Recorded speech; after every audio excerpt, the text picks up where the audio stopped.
제국주의 압박과 서름 속에서 해방되던 그날, 햇빛을 보지 못하던 태극기는 나르고 국민의 열광적인 환호 소리는 삼천리 방방곡곡에서 천지를 진동시켰다. 그날이 왔습니다.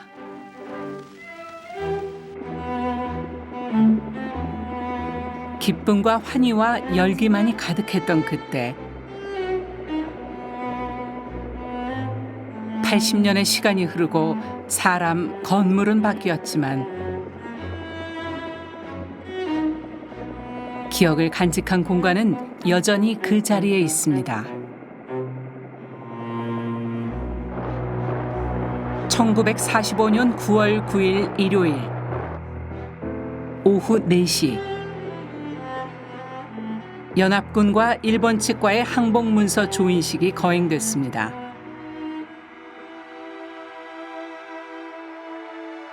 시작한 지 불과 25분 만에 조인식은 끝이 났습니다. 식민의 굴레가 벗어지는 순간 낯설지만 새로운 길이 우리 앞에 놓였습니다. 해방이 됐지만 하루아침에 살림살이가 나아진 것은 아니었습니다. 길거리에서 사람들을 불러 모으네요.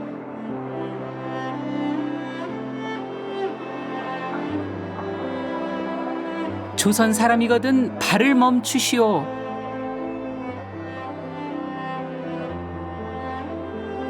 먹고 살 땅도 없고 잠을 잘 집도 없던 해외 귀환 동포들을 돕기 위한 의연금을 모금하고 있습니다.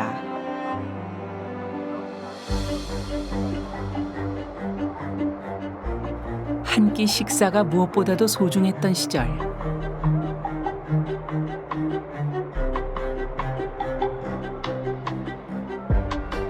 극심한 물가 상승은 서민들의 생활을 어렵게 했습니다.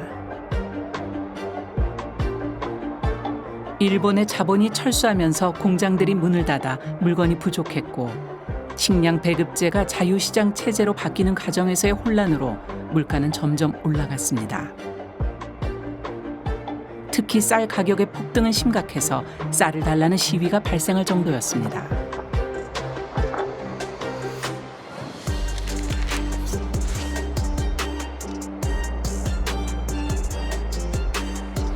음식을 만들 때 빼놓을 수 없는 소금.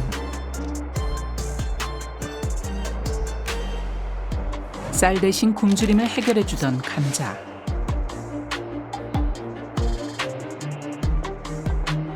악성 인플레이션을 일으킨 뿌리는 일본의 전쟁 물자 조달을 위한 통화 남발이었습니다.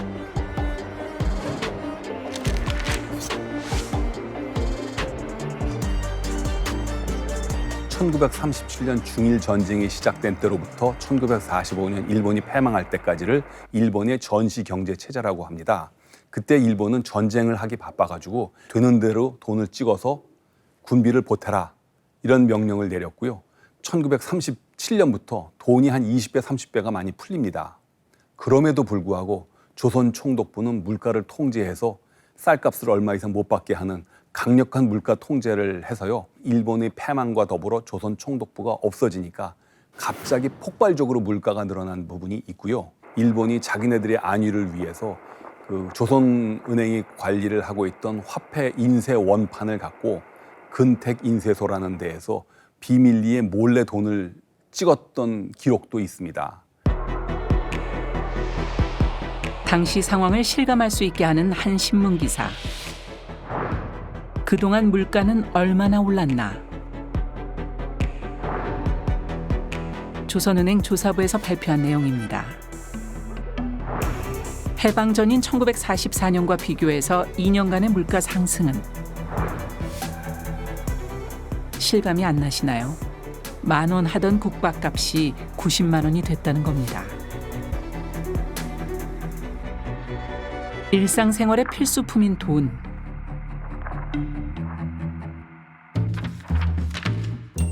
그런데 잠깐만요. 당시 통용되던 조선은행권 화폐의 이 인물은 누구인가요?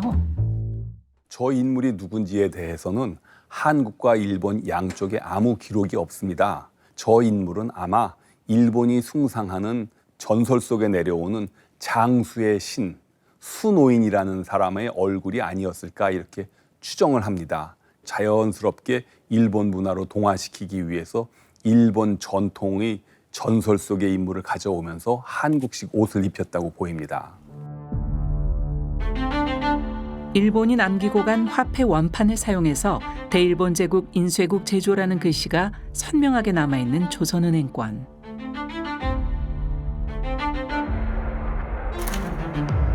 이 조선은행권은 대한민국 정부가 수립되고 한국은행이 설립된 후에도 계속 사용되었습니다. 광복이 되고 정부는 세워졌지만 화폐의 독립은 아직 이루어지지 않았던 것입니다.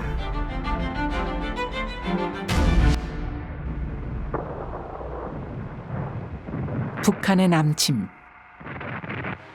정부 측에서는 긴급히 무기 원조를 미국에 요청하며 북한군은 서울을 점령한 후 바로 한국은행도 접수했습니다.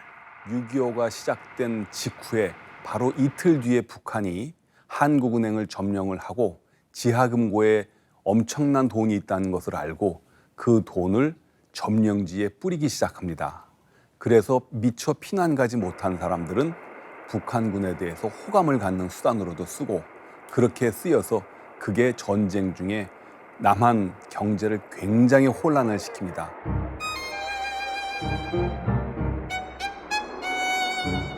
북한군에 의해 조선은행권이 대량 유통되고 경제가 혼란에 빠지자 정부는 급하게 한국은행권을 발행합니다. 광복이 되고 5년이 지난 뒤에야 비로소 우리의 돈을 갖게 됐고 화폐 독립이 이루어졌습니다. 화폐는 그 나라 통화 주권이라는 말을 하지 않습니까? 어느 나라든지 국가가 독립을 하면 새로운 화폐를 만들게 되어 있습니다.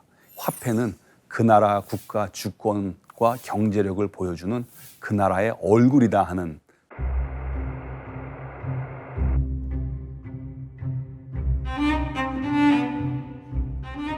당시 한국은행 지하금고에는 금 1.3톤이 보관돼 있었습니다. 북한군에 의해 서울이 점령되기 직전 한국은행 직원들은 금괴를 싣고 부산으로 피난 갔습니다. 8월 1일 금괴는 배에 실려 미국으로 향했고 샌프란시스코를 거쳐 뉴욕 연방준비은행 지하금고에 보관이 됩니다.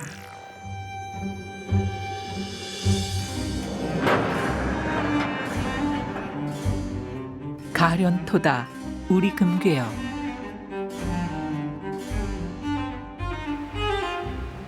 이후 이 금은 돌아오지 않고 1955년 한국의 IMF 가입 때 출자금으로 사용이 됩니다.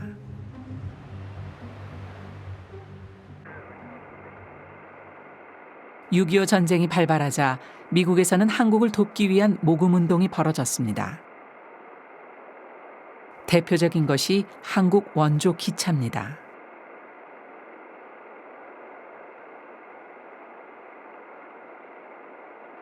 전쟁으로 인해 막대한 피해를 입은 한국 경제는 미국이 제공하는 원조에 크게 의존하게 되었습니다.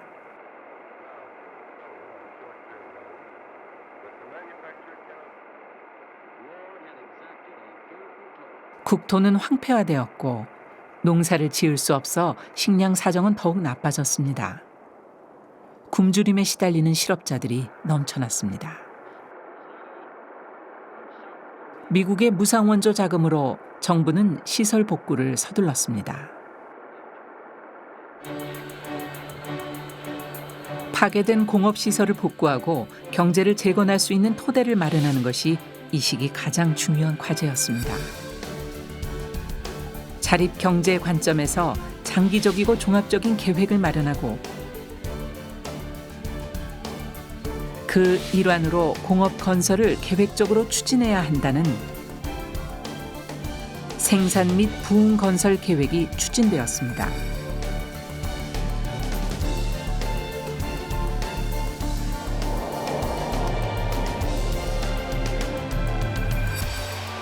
생산 및 부흥 건설 계획을 주도한 안동혁.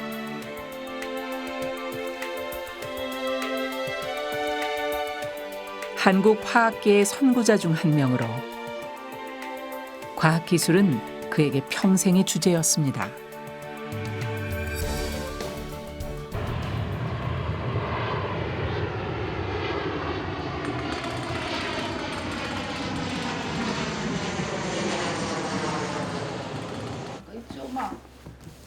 규슈대학 문서보관소에는 안동역에 관한 100년이 다 된 다양한 자료들이 남아 있습니다.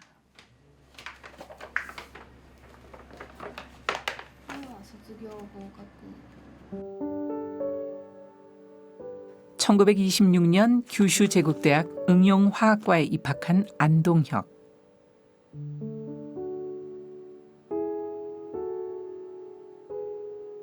그는 당시 조선 유일의 고등공업 교육기관을 졸업했습니다. 입학 원서에는 체격 검사표도 들어 있습니다. 강건하고 꼿꼿한 청년 안동혁.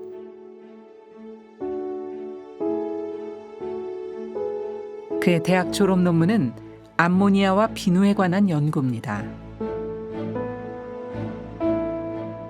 순수 학문보다는 실생활에 도움이 되는 것이 중요하다고 생각한 안동혁은 그 당시 과학기술의 핵심이었던 전기와 전차에 관련된 산업시설을 둘러봅니다.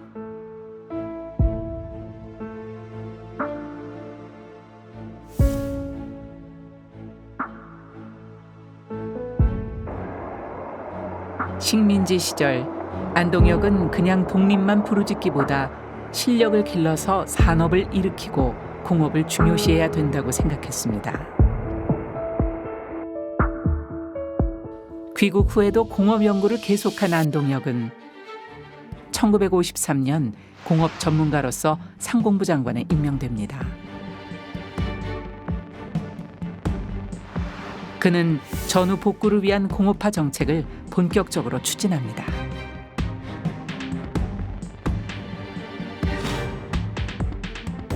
무엇보다 시급한 것은 안정적인 전력 공급이었습니다. 당시 발전 설비의 80% 이상이 북쪽 지역에 편중돼 있었습니다. 1948년 5월 북한이 갑자기 전력을 끊자 남한은 암흑천지가 될 뻔했습니다. 미국의 발전선 두 척이 인천과 부산에서 전기를 제공해 겨우 전력 위기를 모면할 정도였습니다.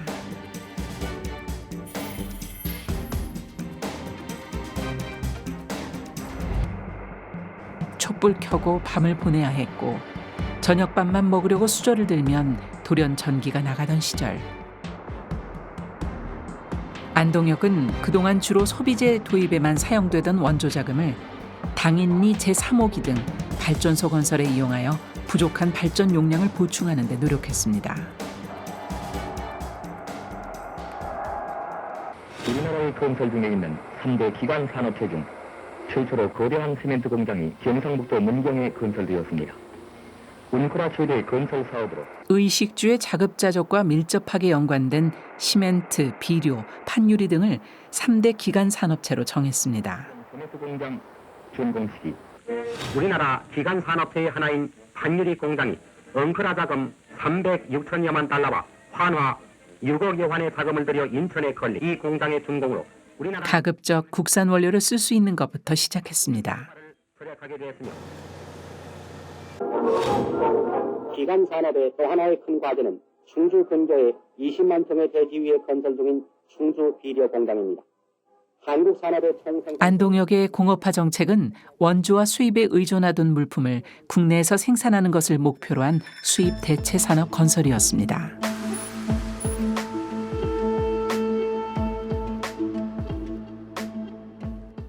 And even though import substitution reduced the reliance on some imports, you still had to import things. To import spare parts, had to import capital equipment and machinery. Still had to import oil. A lot of countries didn't have any oil.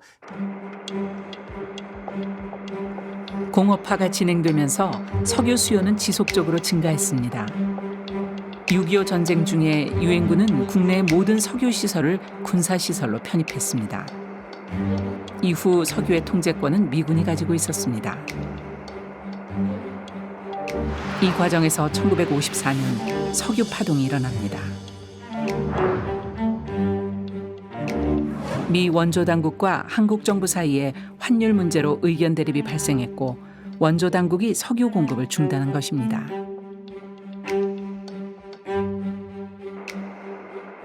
석유 파동은 석유 자립화 의지를 높였습니다. 자립화의 핵심은 자체적인 원유 정제 시설을 갖추는 것이었습니다.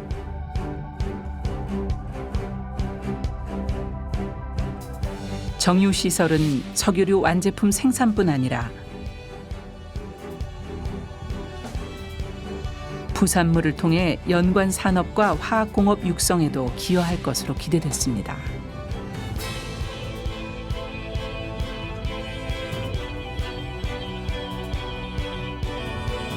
일본이 전쟁 수행을 위해 건설하다 중단되어 울산에 방치된 정유 공장을 재건하는 계획이 추진되었고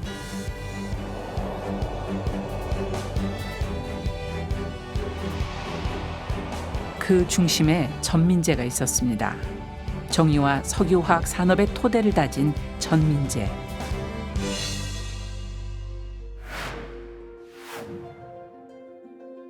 광복 후 그는 우리나라에서 최초로 빙초산 공장을 건설한 인물입니다.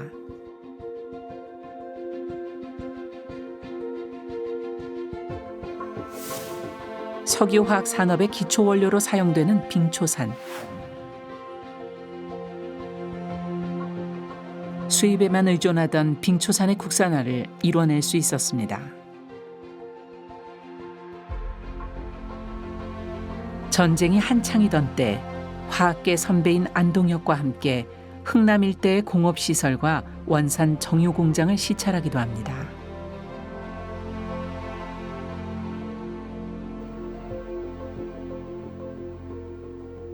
공업화를 위해서는 석유와 석유화학 공업을 우선적으로 추진해야 한다고 생각한 전민재.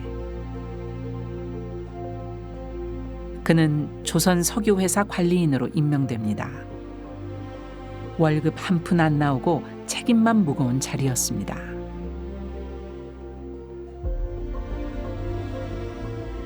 하지만 전민재는 본격적으로 정유공장 재건 계획에 착수합니다. 핵심은 울산 정유공장의 정제량을 늘리고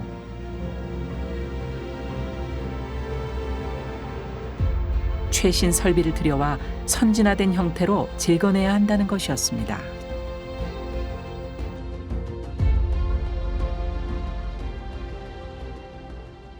울산 정유공장의 건설이 현재 순조롭게 진행되고 있습니다.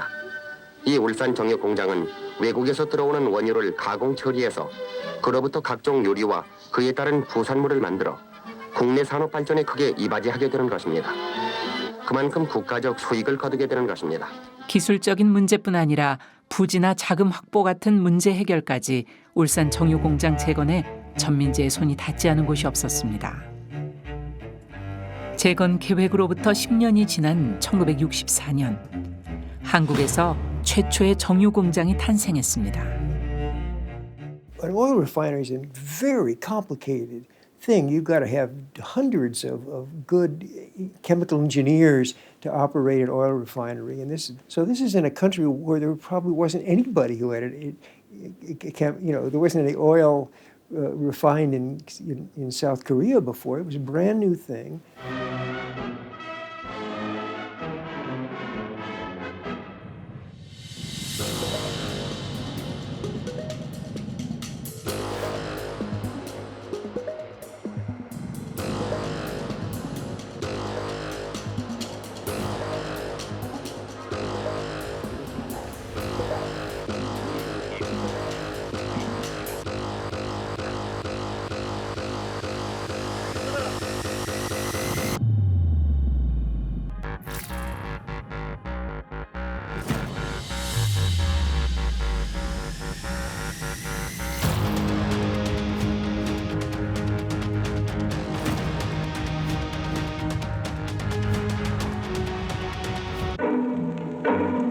조국의 흥망을 걸어놓고 정부에서 정력적으로 추진 중에 있는 경제개발 5개년 계획을 국민에게 보다 더 알기 쉽게 이해시키고자 투자 총액수는 3조 2천억 원인데 이 계획이 달성된 5년 후에 우리나라의 생활은 5.16 군사정부는 한국경제 자립 달성 기반 구축을 목표로 한 1차 경제개발 5개년 계획을 추진합니다.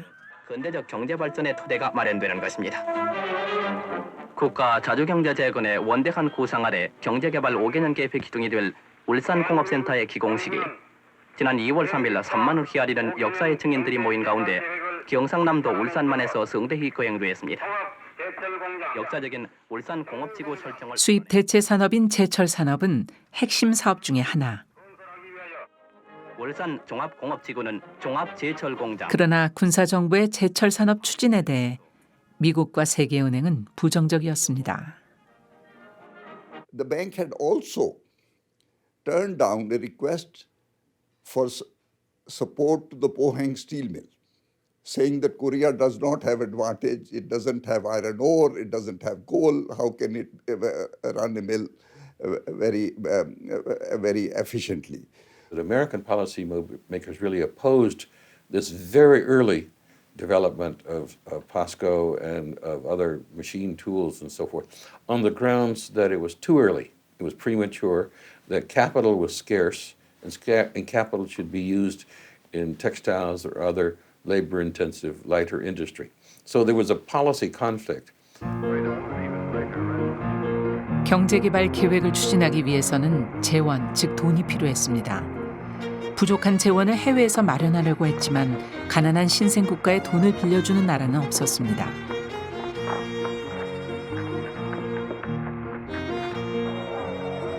국내에서 자금을 마련하기 위해 추진한 것이 증권시장을 통한 자금 조달이었습니다. 그러나 과열 투기 사태가 빚어져 주식시장은 대혼란에 빠집니다. 증권시장을 통한 재원 마련은 실패했습니다. 또 하나의 조치는 비밀리에 추진된 통화개혁입니다.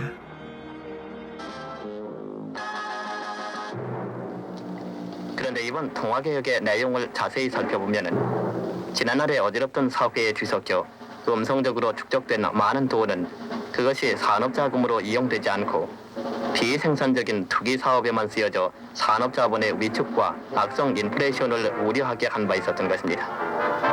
따라서 이번 화폐개혁은 이렇게 감춰져 있던 돈, 즉 비생산적인 퇴장 자금을 모두 화폐 경제의 올바른 유통 과정으로 끌어내서 그것을 생산적인 산업 자금으로 이용할 수 있도록 하는 것입니다.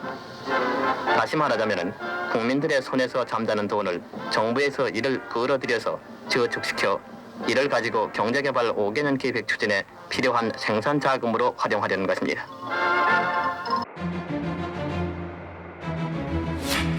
통화개혁은 미국은 물론 대부분의 정부 강요, 한국은행도 모르게 군사정부 핵심 세력을 중심으로 비밀리에 추진되었습니다.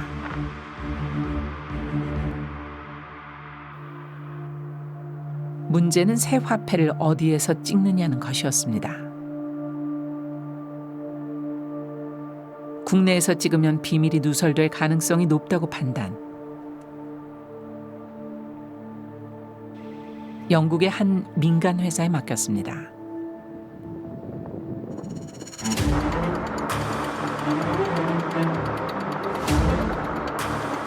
여섯 종류의 화폐를 찍기로 하고 납품은 4월 말로 정해졌습니다.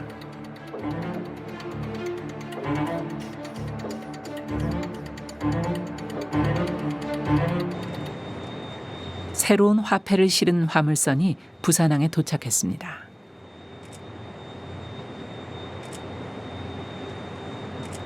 내일 아침 미 8군 헬리콥터 비행장에 8척 정도 출동하래요. 그러면 중앙정보부장이 너를 데리고 부산에 갈 거다 이거예요. 왜냐하니까 벌써 내라르고 하고는 화폐 제조회사에 주문한 통화개혁은 배가 와 있단 말이지. 빨리 가서 인수하는데 입회해라. 그래서 그날 아침 공군총장이 운전하는 JP가 타고 차장 이영근이라는 사람이 탄 쌍발 헬기에 내가 타고 부산 부둣가에 가서 그래가지고 3일 걸려서 인수를 했어요. 일반인 통행이 엄격히 제한된 부산항 제2부두. 철야 작업으로 하역이 진행됐습니다. 현장을 지휘한 것은 차지철 대위 등 공수부대 장교들이었습니다. 새로운 화폐는 500원, 100원, 50원, 10원, 5원, 1원. 9년간의 구환화 유통의 끝을 맺은 통화 시중의 부동자금을 흡수해 산업화 자금으로 충당한다는 내용의 통화개혁. 이는 개인의 사유재산권을 상당히 침해하는 내용이었습니다. 화폐 교환으로 원이라는 새 돈이 발행돼 미국 원조 당국은 통화개혁에 대해 강력한 반대 의사를 표시했습니다. 그랬더니 이제 미국 측에서 말이죠. 5.16도 자기들 몰래 했고 하물며 이게 통화개혁을 자기네 원조 받고 있나다가 사전 합의 없이 했단 말이에요. 그러니까 한국 정부에 단단히 이 버릇들 고쳐야겠다. 인천항하고 부산항에 원조 물자 실은 내가 여러 차고 뭐 20조 가까이 와 있는데 하역을 안 해. 그러면서 이제 물건 막 뿌리고 말이죠. 대부분의 세대가 은행에 구화를 신고하게 되어 당시 우리나라는 연속된 가뭄으로 인해 곡물 가격이 크게 올라 있었는데 미국이 농산물 하역을 거부하자 곡물 가격은 천정부지로 뛰었습니다. 통화개혁은 33일 만에 실패로 끝났습니다. 수입 대체 산업 육성 계획도 난관에 부딪혔습니다.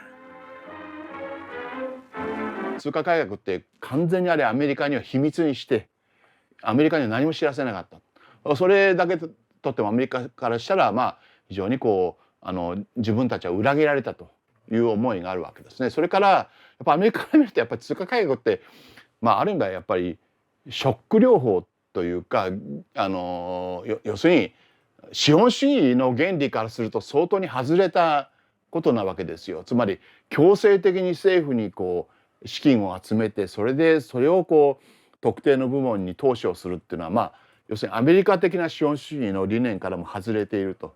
だからまあ圧力をかけてもうすぐにやめさせるということにはなったわけですね。 당시 미국은 대외 정책을 무상 원조에서 유상 차관 형태로 변경하고 있었습니다.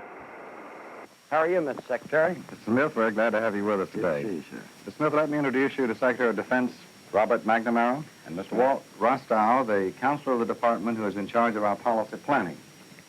Given the kind of world in which we live, with its high degree of interdependence, we would be pursuing in any case, I believe, a policy of partnership towards a revived Europe, a policy of partnership towards a remarkably revived Japan.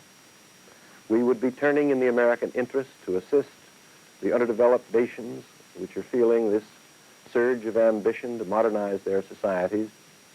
We would be seeking to build in this expanding and highly interconnected free world community the institutions of community. 케네디 행정부는 저개발국의 산업 개발을 수출 주도형으로 전환하도록 했습니다. Many countries were poor in the 1950s in Asia, Latin America, Africa, and they thought the way to become richer is to emulate Western Europe and North America by becoming an industrial power. So everyone wanted to become a manufacturer. And so they subsidized domestic manufacturing, they protected domestic manufacturing from foreign competition, basically closing off their economy. 오랫동안 스페인의 식민지였던 멕시코. 멕시코는 1938년 석유를 국유화합니다. 이는 자원 주권 회복과 국가주도 산업화의 상징이 되었습니다.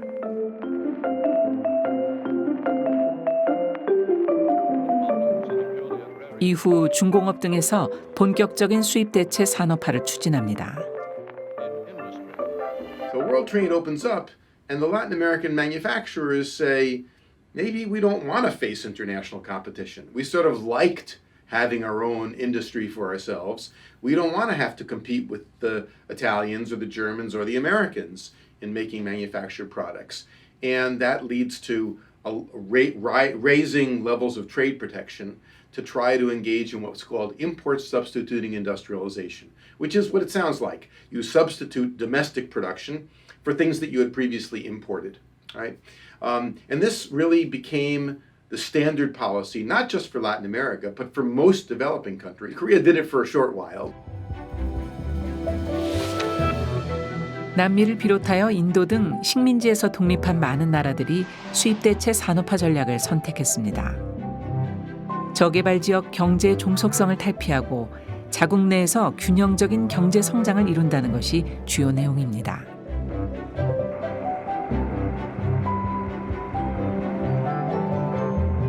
1960년대 미국 대외 원조 정책의 기초 이론을 제공한 월트 로스토. Rostow was not persuaded of the efficacy of ISI. His theories as they pertain to economic growth, particularly to this kind of crucial takeoff stage, pertain much more to the development of key industries within a sector, and were much more export oriented in terms of the path, the direction that he felt that those nations. 로스토는 저개발 국가들은 경제 개발을 통해 외국과 단절되지 않는 폐쇄적이지 않은 경제 구조를 만들어야 한다는 점을 강조했습니다. 비교 우위를 가진 산업을 중심으로 국제시장에 수출해서 성장하는 전략을 택하라는 것입니다.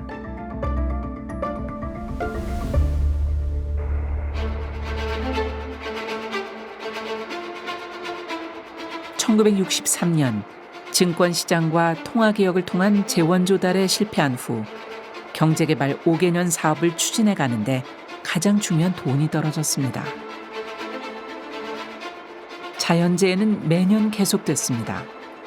국내 공장 가동을 위한 원자재도 수입해야 했고 필수 불가결한 물건도 수입해야 했지만 살 수 있는 돈이 떨어진 것입니다.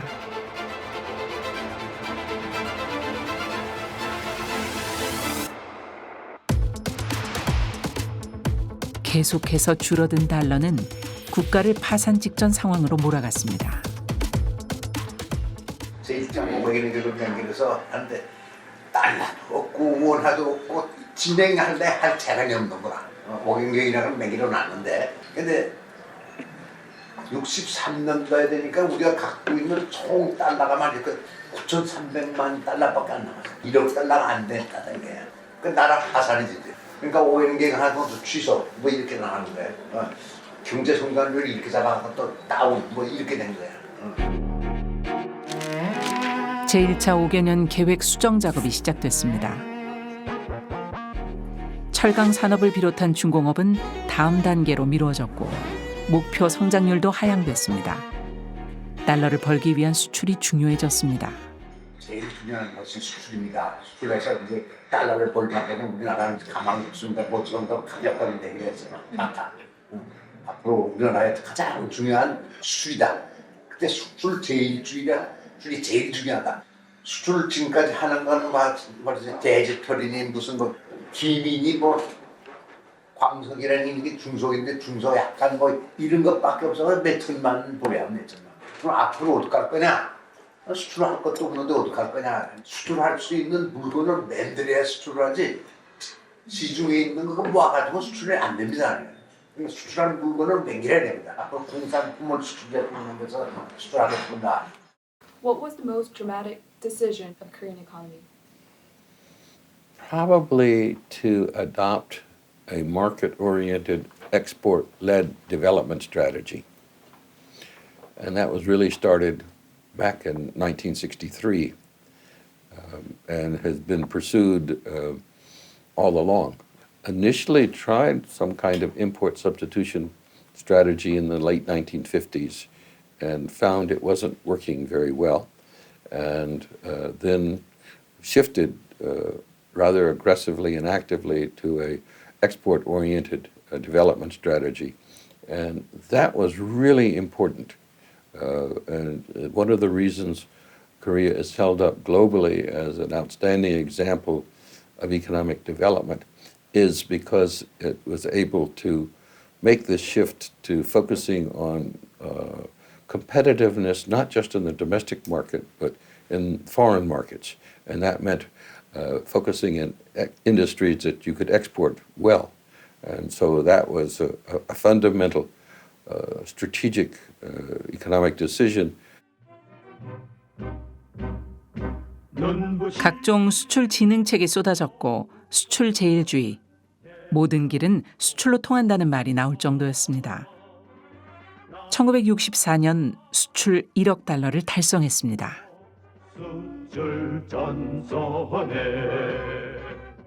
금년은 10월 말 현재로 2억 달러를 초과해서 목표액인 2억 5천만 달러 달성은 무난할 것으로 전망되고 있으며 1971년도에는 10억 달러를 목표로 해서 정부는 박차를 가하고 있습니다. 미국 대통령顧問인 로스토우 박사가 5월 2일 우리나라에 왔습니다. 개발도상에 있는 한국 경제와 미국의 우리나라에 대한 정책에 관해서 폭넓게 의견을 교환했는데 로스토는 한국 경제가 이미 도약 단계라고 평가했습니다.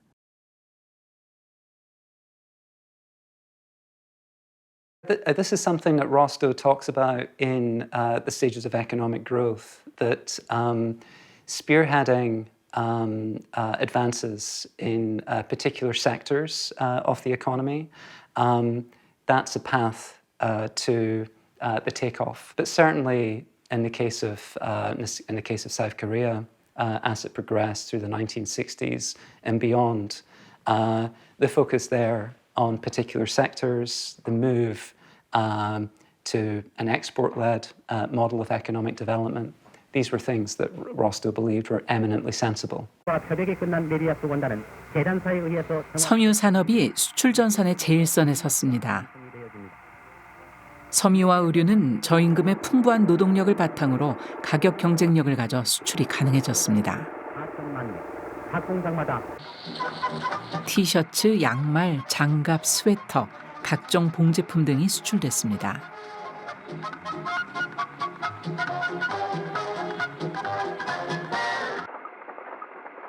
Textiles is where you start. So the first Korean product I got was a baseball glove. I like to play baseball, and baseballs. The good glove was very expensive to get in the United States, and all of a sudden you could get these very cheap gloves. They're sewn together by hand by some lady. She probably put a stack of leather, took it back to her house, and and they were well done. And that's what you do when you're just starting up. Anybody who can sew a little bit can start doing that, and because they get paid almost nothing.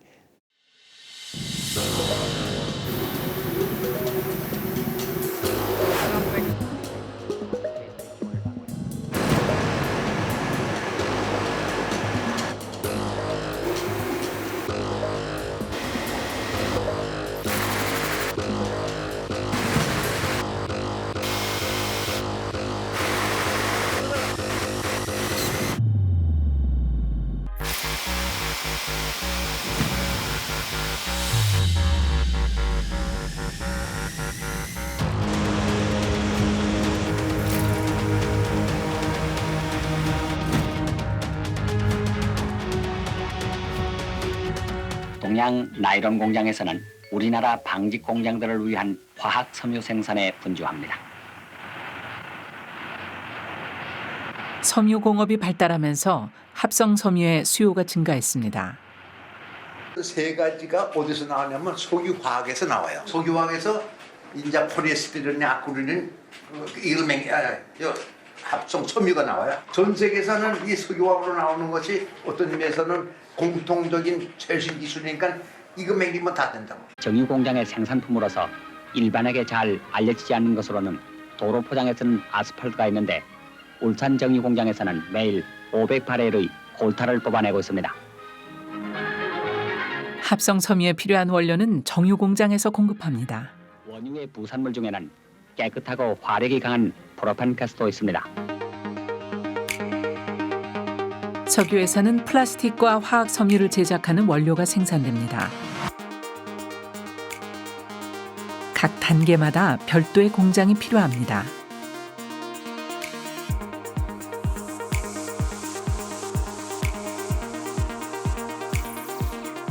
석유화학은 정유 공장을 모체로 해서 수많은 공장이 계열화된 한 그룹입니다.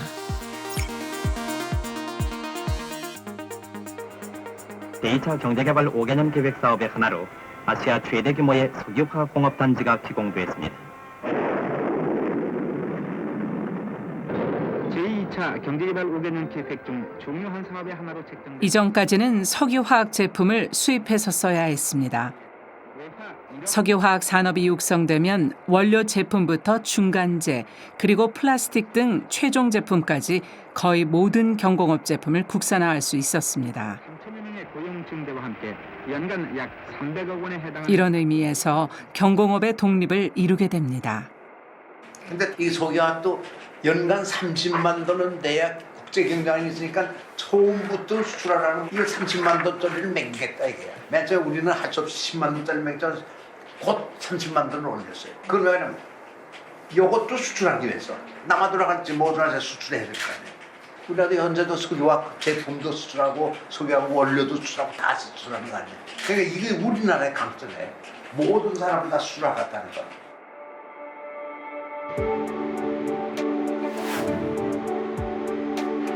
석유화학 산업은 이후 내수와 수출이 급격히 확대되었습니다.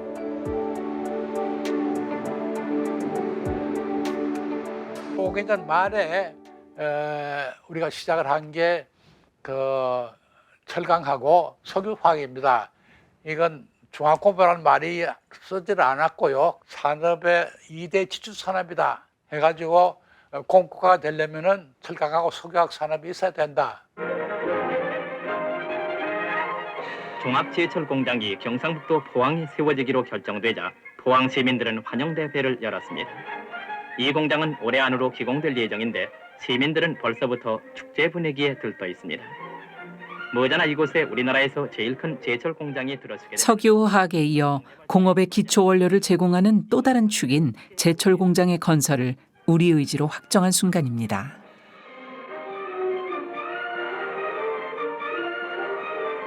(60年代は韓国はもう輸出工業化だと輸出工業化だと言われるんだけども、ただよくよく見てみると60年代の韓国っていうのは軽工業製品の輸出指向型工業化っていうのは一方でもちろんあるわけですね。しかしながらやっぱりある種の重化工業の輸入代替工業化っていうのも並行して行っていくと。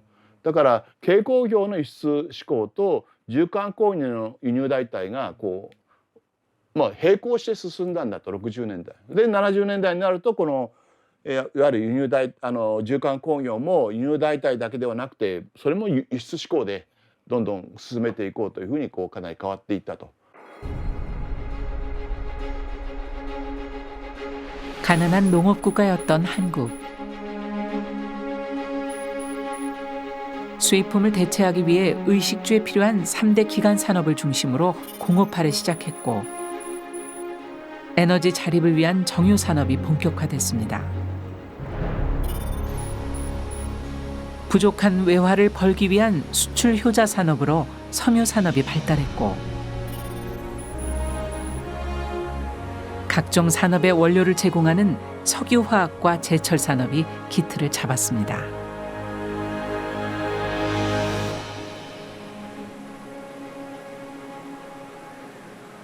South Korea fairly unusually took the long-term view, let's build a strong economy. And then you set about doing it, and that was brilliant. It was entirely your own creation. It wasn't standard economic advice internationally. The advice at the time was very much import substitution. You didn't do that. You went in for exports, big time. These were brilliant institutional innovations, absolutely brilliant, and pretty well pioneering. You invented that system. It's now called industrial policy, but it was a brilliant invention of South Korea.